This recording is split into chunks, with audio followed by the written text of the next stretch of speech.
Four cases, four families in just 2 weeks. A chilling pattern is now emerging in the state of West Bengal, where entire families are taking their own lives. These cases may not be directly connected, but somewhere they are, linked by a deeper, more disturbing phenomenon. Are we witnessing a different kind of a pandemic, an epidemic, or are we as a society unknowingly fueling it? A quick look at the four cases that I'm talking about that have sent shockwaves across the state of West Bengal. Tangra, the first case, 6 members of a family tried to commit suicide, 3 died, 3 survived. Behala, a father and his autistic daughter ended their lives. Madhyamgram, another village, a mother and a 5-year-old daughter were found dead, again a case of suicide. Kasba, a couple and their 2.5-year-old child, 2.5-year-old child hanging from the ceiling fan, a suicide note found, financial distress suspected. The details are harrowing, but what's more concerning is the eerie repetition. Why are these tragedies unfolding back to back? And interestingly, not the first time that you might have heard of it. Research now shows that exposure to suicides, massive attention on social media on such cases can trigger a wave of similar incidents. This, viewers, is called the weather effect. In fact, the pattern is undeniable. There is a concern that a rise in such incidents are unknowingly making suicide seem like an option to those in distress, which in turn contributes to more cases.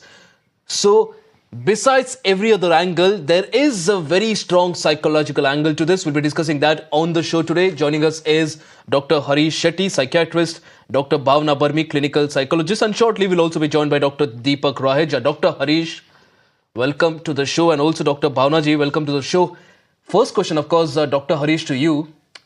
4 cases, 10 deaths, 4 different cities. Of course, these cases aren't directly related, but somewhere you get a feeling that in a way they are related.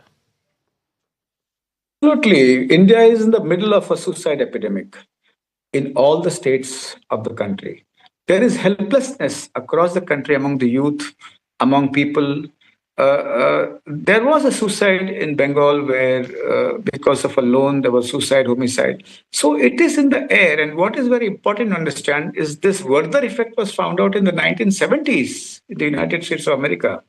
And as of now, every 35 minutes, one young boy, one young man, one student dies, and every 9 minutes, a young man dies. So it is an epidemic. And if there's an epidemic, there has to be a movement. Though health is a state subject, it's not a central subject. What is important for all states is to garner the resources the way they did during COVID. If they could screen every person in COVID, house to house, to prevent that death and prevent infection, that same zeal, that same enthusiasm, that same activism, and the same commitment and dedication is not seen in any of the states in the country.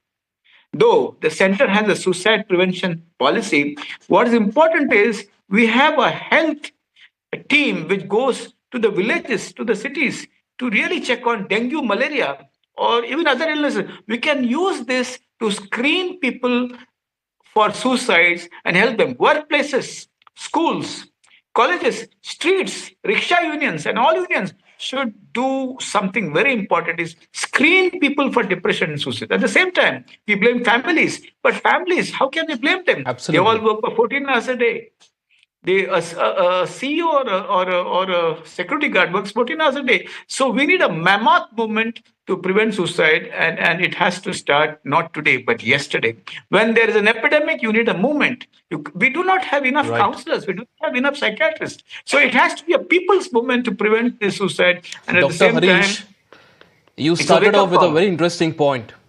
You said that suicide has now become a silent epidemic in India, something that is now something we cannot ignore at all.